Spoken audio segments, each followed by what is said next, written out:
And then he paused dramatically. Okay. I've never read this story out before. I don't know how long it's going to take, but here we go. This is Star Creature. The critic is underappreciated. His knowledge has been honed. He knows what he's talking about. 50 shitting quid a shitting article. Wouldn't have been like that in the 90s. People still paid to read stuff then. To be honest, if he can get 50 quid, he's lucky. Mostly these days, they simply don't pay. He takes her back to his place, remembering too late that he hasn't cleaned. Rumpled sweaters and chinos on the floor, on the bed, a towel hanging over the back of his computer chair. It's not usually like this, he says. She takes off her coat. How would you like to be eaten? He blinks. Would you like to be devoured or savoured? Well, put that down. You've had enough. Come here. She navigates a backwards path to the bed. This is the universe. Do you understand? She smooths the rumpled sheet. The bed is the universe. There, jump in. She encourages him to dive, corrects his form. I'm going to eat you, she tells him, the lights from the top deck of a passing bus glinting in her eyes. Her eyes are troublingly deep, more than eyes normally are. I'm going to eat every bit of you now, just like you've been dreaming of. You have been dreaming of me, haven't you? Dreaming of me and your matter in a feeding frenzy. No, frenzy is wrong. I'm going to devour you slowly. Yes, lie down. Good. She looks not exactly like the person he met at the press screening, but he did have more than a couple of the free glasses of plonk. She asks him as she massages her jaw to list his most underrated East Asian films of the past 3 decades. Well, Hu Sao Sen, I'm a big flannel of. I'm a big, and Yi Chang Dong is the ceiling has become a pond. Are those fish? Yes, she says, without moving her mouth. Why are there fish in my ceiling? She asks him for his thoughts on Vajda. Complicated. Complicated. I'm a cinema. My lips. They're not. The fish are massing and turning their fish eyes at him.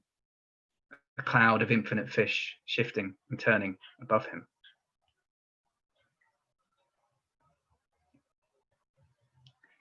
He makes them bacon sandwiches, but he's out of ketchup, so he uses barbecue sauce. So you're in Dulwich, right? The 136 heads that way. I can walk you. Yes, please, in a bit, she says, digging in. She looks slightly different again, a third version. He asks her to tell him about herself. Well, let's see, you already heard about kings and India, etc. Oh, well, I mean, this seems too obvious to say, but I mean, I'm a star creature.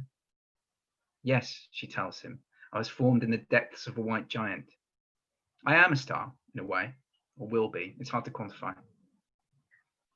He watches her peel open the sandwich and squeeze in another stripe of barbecue. So, of course, I'm well aware of you.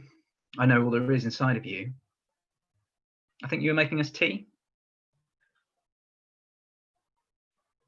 He attends the press screening of a Turkish docudrama. In the film, a boy of 17 sells flowers, or tries to motorists on the Bosphorus Bridge, a cacophonous artery linking Europe and Asia. He taps windows, holds out handfuls of plastic-wrapped roses, lifted from a plastic bucket tucked under his arm, and the cars flow by like strange mechanical insects, and he, this little figure by the bridge's edge. A lonely police officer tries to find a wife over the internet, and a young married couple search for a house they can afford. Turkish nationalists use a national holiday to march, chant, fly their flags. The flower seller is on the bridge at night, trying to negotiate money from the crawling stream of machines. He takes her to a jazz bar off Wardour Street. It is called Jazz Bar. There are Christmas lights in the window. A girl in a see-through mac is twirling and twirling and twirling. I always get the shit no one else will review. That's the point. She rolls her eyes, looks around the room, eyes the slender body of the lunatic girl in the see-through coat. He's worried she's going off him, so stops complaining, starts telling his anecdote about the time he saw Mark Kermode's penis. Stop trying to impress me, she says. It's boring. Her lips have an anaconda-ish quality. They meet the others in some Tudor pub near Victoria. He watches her, conducting the conversation, wrapping them around her little finger. He tries to get some sense out of them while she's gone to the toilet, but they're entranced, speak only gobbledygook. I wasn't in the toilets, she says, and I saw what you were doing. Do you really think I need the toilet? Lie down. No, open your eyes. Look into my mouth. Tell me what you see. No, I don't want to know what you think. I want to know what you can see. I can see star matter and teeth and look closer. He doesn't see her for a while. At least he doesn't think he does. If things are what they seem, she doesn't seem to be around. And it's Christmas, more or less. Snow slushing in the streets around Embankment, Charing Cross, bustles on the tube, great crowds of murmuring commuters, slow creeping through the ticket barriers and funneled through a single exit. Grandpa faces on men his father's age, and he feels ancient himself, can feel a hole forming in the sole of his shoe, a cavity forming in a molar. He receives an email from the assistant editor, screening and press conference for the new Soderbergh. Soderbergh will be there, and Waltz, Law, Cotillard. We can pay you 100, it says. A 1,000-word review in the print edition and a conference piece online, a one-on-one with the director, a real interview. He shows up at the Clarence after the screening, led out of the car and guided in by a doorman in a powder blue uniform.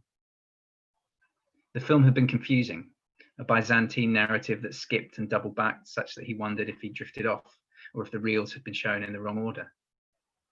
It started with a man working for a pharmaceutical conglomerate discovering something potentially scandalous about the side effects of a new product they were developing. But then it had become about a different man in therapy and his sister who was having a breakdown. He kept expecting the separate strands to merge and conjoin, or at least to become somehow linked, but they never did. Instead, a terrorist attack disrupted both of the strands, and there was a sequence following two of the conglomerate's executive officers on a fact-finding trip to Guangzhou. He sees her in the pristine foyer, standing next to a decorative fir. What are you doing here? You're going to fuck this up. He asks her what she's talking about. You didn't understand the movie and you're going to fuck this up. She tells him to keep his big mouth shut until she tells him otherwise and not to make a fool of himself. He's led into the ballroom where the press are gathered, drinking teas and coffee from white china cups, snacking on good biscuits and cake fingers, and in the adjoining room a stage is set up with chairs and microphones and a background displaying the film's poster and the name of the distribution company. He hovers anxiously as the other smart and rumpled and serious and collegiate members of the entertainment press masticate and mingle. They seem to belong so much more than him. And she is somewhere. He catches glimpses flashing her star matter. The sparkling wine shimmers in the London light. When the conference begins, he has no conception of what will happen, but a kind of raw, childlike fear has swollen up inside of him, and the sparkling wine has caused a touch of acid reflux. He is seated in the back, behind the first few rows where Philip French and Jason Solomons and 30 or 40 of the most legitimate film critics and reviewers in the country are seated, chatting, turning in their chairs, some still holding onto their teas and coffees, which he didn't know you were allowed to do. A host he recognizes from a defunct arts program is in the anteroom, laughing with a production assistant. You're going to do as I say, she whispered into his ear, and he feels his ear flushing, feels the heat spreading to his cheek. He tongues the forming cavity. She is still whispering when three applauding production assistants form an honor guard in the doorway, and the applause ripples through Philip French and the broadcast critics to the online critics and the bloggers and to him. Soderbergh has not shaved, but his jeans are smooth, his cardigan charming, and he has the impish elven quality of a librarian with a past. As Soderbergh is interviewed by the recognizable man, the critic experiences something not unlike a flashback, not unlike an out-of-body experience. In fact, it is neither. He has sidestepped into a trajectory of his past. He is himself as an 11-year-old boy, and he is running through the mud and bare trees of the wooded path behind the school playing fields, known as the bog trot, where in his shorts, black nylon polyester, the elastic going, with the cuffs of his long-sleeve PE jersey, also the school's rugby and football shirt, pulled over his hands from the cold. Mud is splashed up his legs all the way to his thighs. Other boys are running, similarly kitted figures panting and falumphing through the bracken. After the run, the boys shower in their shorts, scraping the mud from their cold blotched knees, streams of brown water pooling in the showers guttering. He has heard rumours that 2 of the boys were able to spy on the girls' showers, peering through the windows. He is glugging on a Pepsi bottle bong in the hedged part of Linfield Common with the hard kids a year or 3 later, great gulps of sulphur and ash that go straight to his head. He is 7 and his dad is leaving him. Only his dad never left him. It's some other dad, leaving some other version of him. Stand up now, useless man. He does stand. Do you know what to say? He does know what to say. Soderbergh and the recognizable man and Waltz and Law and Cotillard are looking at him, because this is not the type of event where people stand up in the middle of someone else's question.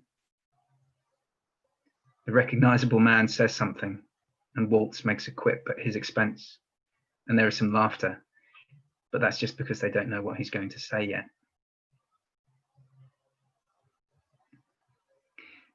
When he arrives back at his flat in the shit bit of Wimbledon, the world is a different place. Rippled purple clouds like the inside of an oyster shell have turned the sky into a ceiling. He allows her to do her devouring thing. Now, she says, and for a moment she is silhouetted in front of his blinded window like an illustration from an epic poem or something from a dream. This time, I'm going to eat a good big chunk of your soul. Would you like to object? No, I thought not. She advises him to count backwards through Sight and Sound's top 100 films of all time to keep him calm, and he does, but only to please her. He doesn't need to. He is perfectly calm. He's been waiting to be eaten up for decades, it turns out. The end.